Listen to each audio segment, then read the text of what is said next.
there's going around this weekend that the Formula One Commission are going to change the point system. Ah, yes. I don't think it's the right idea to do it down just to 12. I know I'm purist and all that, but we had a great battle between Stroll and Magnussen side by side for 2 sectors over last place. Didn't mean a thing. You've got the 5 top teams in Formula One taking out the top 10. I think we should either have points down to 15, like we have in MotoGP, which doesn't dilute the championship. It gives us a very spicy one. Or we do what Crofty says and we have points for everyone if they finish. And let's not go mad with it, but if you finish, there should be something on the line because we had that fantastic battle and arguably all the action from China came from outside the points.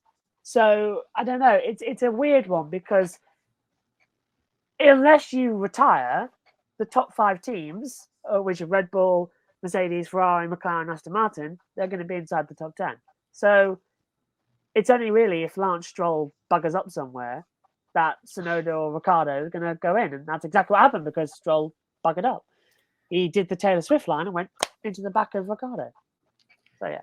Josh, I'm going to respectfully disagree here. I think there's something to be said for finishing in the points actually meaning something. I will say this, though.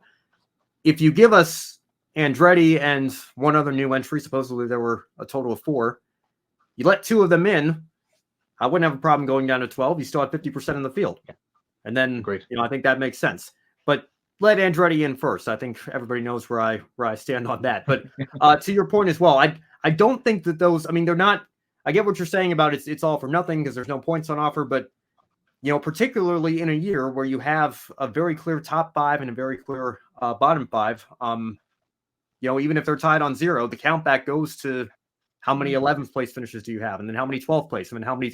So, if you're talking about those positions in the constructors or the drivers or whatever, we went through this, I think, in 2021 with Kubica subbing for Kimi for a couple of races. And he had a 14th place finish and a 15th place finish. And Nikita Mazepin had a 14th place finish and a 16th place finish. And because of that, Kubica was technically ahead of Mazepin, and Mazepin was 21st in a 20 driver championship, which was kind of amusing for us to joke about. But the point being, those finishes, even though there's no points on offer, there's count back tiebreakers on offer. So I wouldn't go so far as to say it's entirely meaningless. It doesn't help you moving up and down the point standings because there's no points on offer. But, when you're on level terms and points are that hard to come by in the back half of the field, I don't think it's entirely meaningless either.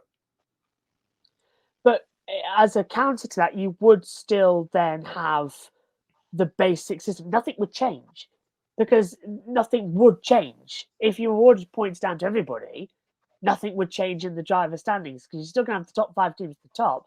What you have is a much more interesting midfield battle because say you're Alpine. They've been stuck at the back all weekend long. Alpine in the first 3 races of the year were terrible. They were 19th, 20th in qualifying. But in China, they were 9th and 10th and they were straight up there. They were getting up there in qualifying. And they dropped back in the race because their race pace isn't there. But they had a great weekend and benefited from everybody else. So that's the point. If you have a good weekend and you're a backfield, midfield team, you get nothing for it. And it gets so complicated trying to explain to everybody, oh yeah, even though it's 0 points, it's changed around in the championship because of this, and this.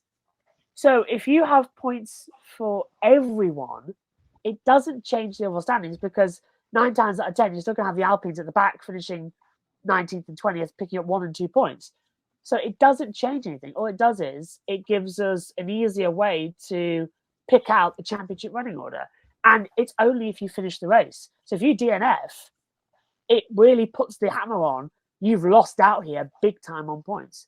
So if you've got a battle between McLaren and Aston Martin, which is separated by 2 points, and one of your cars retires, you're screwed for the rest of you're screwed for quite a while. It has more effect on it. So actually, it doesn't change anything, but it puts more pressure on delivering the results, which in my opinion would give more pressure on what we're seeing right now with Daniel Ricciardo, as he's not delivering. And if he wasn't picking up points, if this wasn't happening, Ricciardo wouldn't be in the seat. The same would be given for Lance Stroll. If anything, it pushes for the best of the best to get into Formula One. it's just an interesting turnaround that I've been thinking about and sort of agreeing with that. We need to change a little bit of how it works, because the formula was this engine formula and regulation formula was supposed to be brought in to say this is going to be the complete level of the field. Everyone's going to be equal. Everyone's going to be overtaking. Best ever. Well, we had that in 2021 when the regulations had fully closed up. Now they changed it, and Red Bull are 3 seasons ahead of everybody else. So just make it a bit easier for everyone else who's struggling. And to bring in your point, Ben, the teams that are losing money because they can't get any points because you don't get that bonus. This is what you do. But I correct me if I'm wrong. I thought the number of points you had means like you have to pay X number of pounds or euros or dollars or whatever for your entry fee the next year. So the more points you score, I assume they would tweak that if they tweaked the points. Yeah. I feel like, and we look at points like, comparing how many points did Michael Schumacher score in his career compared to, Juan Manuel Fangio versus Lewis Hamilton, right? I mean, it's impossible to compare them now, even though that's a stat that people bring up all the time because we've changed the points. I mean, you get 25 points for a win now. You used to only get 10. It used to only be the top 6, and now then we went to the top 8, and now it's the top 10. And, for us here in America, it's a big deal when Logan Sargent becomes the first American to score a point since Michael Andretti, but Scott Speed would have scored a point a couple of times if it had gone down to the top 10 when he was in Toro Rosso. So again, from a pure standpoint, I wish we could pick something and just decide this is what it's going to be and we stick with it, because now it becomes, I understand that it's impossible to compare between eras already because the sport evolves so much, but it gets even harder to do that when you constantly tweak the point system like this. I just wish that they would only tweak it like this proposed system we have down to the top 12. I'm okay with if you let a couple more teams in so that the ratio is the same, but going so radical that you give points out to everybody just for finishing the race, I feel like I wouldn't like that. That would be a step too far for me.